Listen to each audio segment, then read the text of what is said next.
As festas de final de ano foram marcadas pela violência no trânsito. 12 pessoas morreram, segundo o balanço divulgado hoje pelas polícias rodoviárias estadual e federal.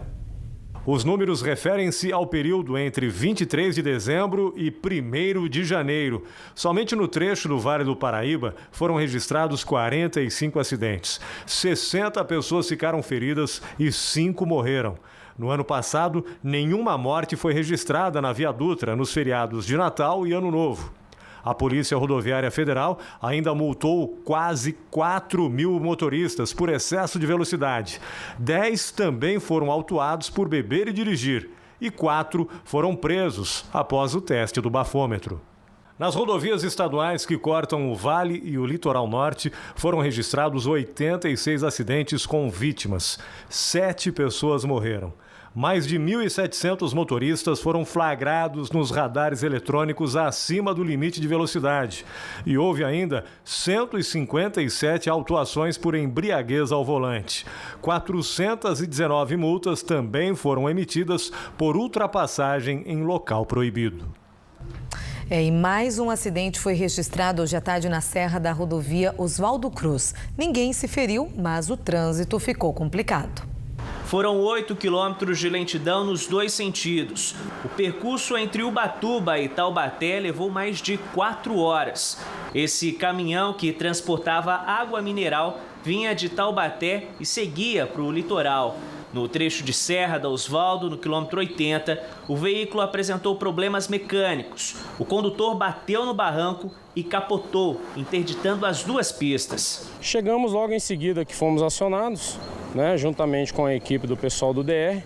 Fizemos a interdição da faixa de rolamento no sentido Ubatuba, onde logo que destombamos, arrastamos o caminhão para uma área de refúgio, foi em seguida liberado o trânsito.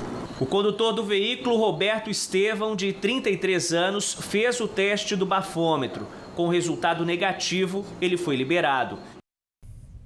Choveu bastante no final da tarde e no início da noite de hoje em algumas cidades aqui da nossa região. Um forte temporal atingiu São José dos Campos agora há pouco. Em Taubaté, houve queda de árvores no centro e bairros como Parque Três Marias e Jardim Santa Clara, onde uma rua está interditada, também foram afetadas. Ruas ficaram alagadas.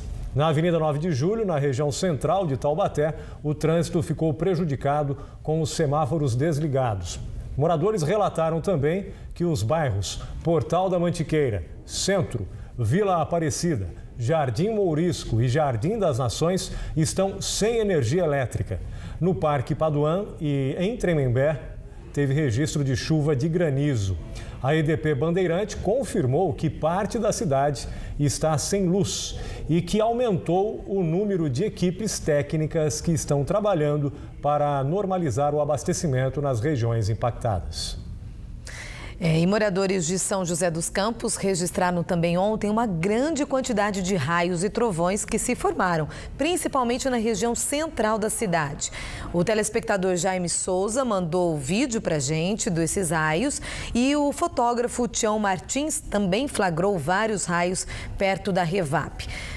Nesta época do ano, a incidência de descargas elétricas aumenta, devido às tempestades típicas da estação. E o estado de São Paulo é um dos que mais registram aí uma quantidade muito grande de raios, aumentando, claro, o perigo de acidentes. E para evitar esses acidentes e orientar as pessoas sobre como se proteger, a Defesa Civil realiza uma campanha de prevenção. Nós recebemos, então, aqui no nosso estúdio para conversar a respeito dessa campanha aí de prevenção a acidentes com raios e também da chuva em Taubaté, o coordenador regional da Defesa Civil, Rinaldo de Araújo Monteiro. Muito boa noite. Boa noite, obrigado pela presença aqui. Obrigado pela presença. Bom, além desses locais que a gente falou da chuva, começando pela chuva, também teve queda de árvore em Quiririm, Vila São José, a Avenida Bandeirantes ali também, tá com problemas de alagamento. O que mais que tem acontecido com esse temporal agora? Os únicos problemas e os mais comuns registrados nesses temporais de hoje, efetivamente, foram quedas de árvores e alguns pontos de alagamentos espalhados. Isso aconteceu aqui, especificamente em Taubaté e alguns outros municípios aqui também da região. Uma concentração forte de chuva aí que realmente traz alguns pontos de alagamentos, alguns transtornos aí para os munícipes. E trabalho todo dia nesse horário, né? Trabalho, infelizmente, à tarde. Sem vítimas, não teve, né? Sem vítimas, em princípio não teve. E durante essas tempestades, quais são os cuidados que a gente deve tomar dentro e fora de casa? Essas tempestades, devido ao calor principalmente, então ela forma algumas tempestades com índices de moderado a forte. E normalmente elas vêm acompanhadas aí de ventos, de raios e até de granizos, que pode aumentar a possibilidade de transtornos. Então os raios hoje no momento é uma das grandes possibilidades que a gente enfrentar hoje em dia nas nossas tempestades. Quem estiver andando de carro no trânsito, é arriscado, o que deve fazer, como se proceder, porque a gente às vezes fica com medo, né? Em princípio, dentro do carro você não está tão exposto como se estivesse até fora do carro, porque o carro normalmente tem um isolamento por conta dos pneus.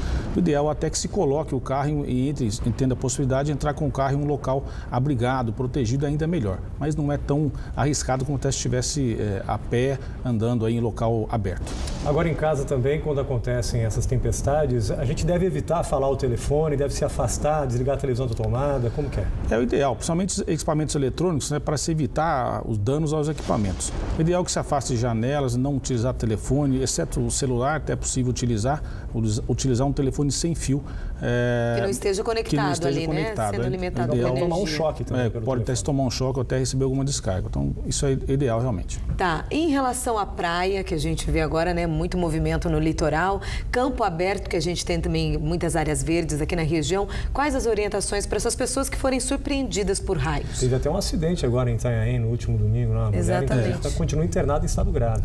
O foco da campanha da Defesa Civil do Estado, né? Distribuindo, inclusive, faixas para os municípios de todo o litoral paulista, inclusive os nossos aqui, 4 municípios aqui do litoral norte, é reduzir a condição de potencial vítima para as pessoas se colocarem, né, na questão de raios quando se aproximar uma tempestade.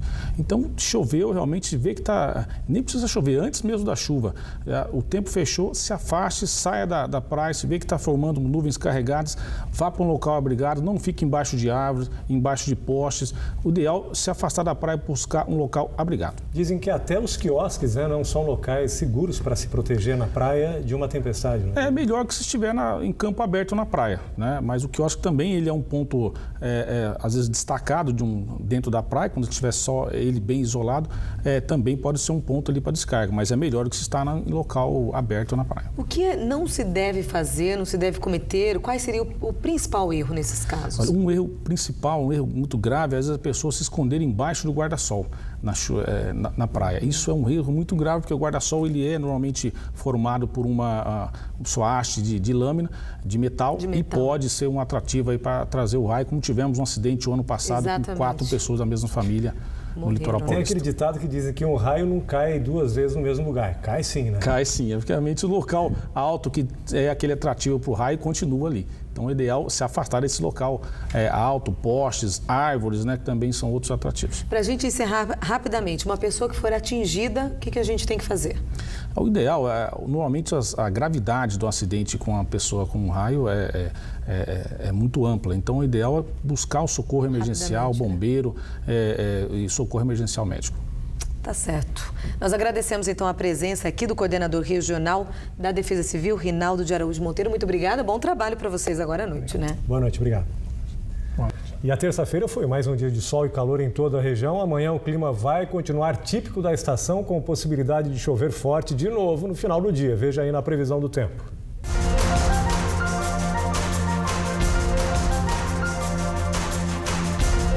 Na Serra da Mantiqueira, a quarta-feira vai amanhecer com um pouco de nebulosidade. Mas o sol não demora a aparecer e eleva as temperaturas.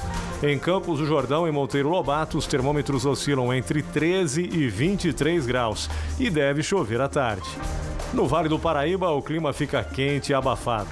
Em Cruzeiro, a máxima chega a 29 graus. Em Caçapava, os termômetros atingem 30 graus e em Aparecida faz 31 graus amanhã.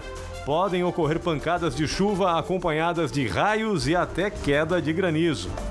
No litoral norte, o sol predomina a maior parte do dia e a máxima chega a 32 graus em Ubatuba e São Sebastião. À tarde, também deve chover forte na região. Hoje, em Taubaté, o céu ficou parcialmente encoberto com predomínio do sol e temperatura na casa dos 30 graus. Amanhã faz sol de manhã e chove à tarde com trovoadas. Mesmo assim, a máxima sobe para 31 graus. Em São José dos Campos, a quarta-feira vai ser de céu parcialmente encoberto, com máxima de 32 graus e pancadas de chuva à tarde. Em Caraguatatuba, faz sol de manhã e chove no final do dia, máxima de 36 graus. No próximo bloco tem esporte. Aumenta a expectativa para a estreia dos times da região na Copa São Paulo de Futebol Júnior. São José dos Campos, Taubaté e Mantiqueira entram em campo amanhã. A gente volta já com essas informações, 7h11, horário brasileiro de verão.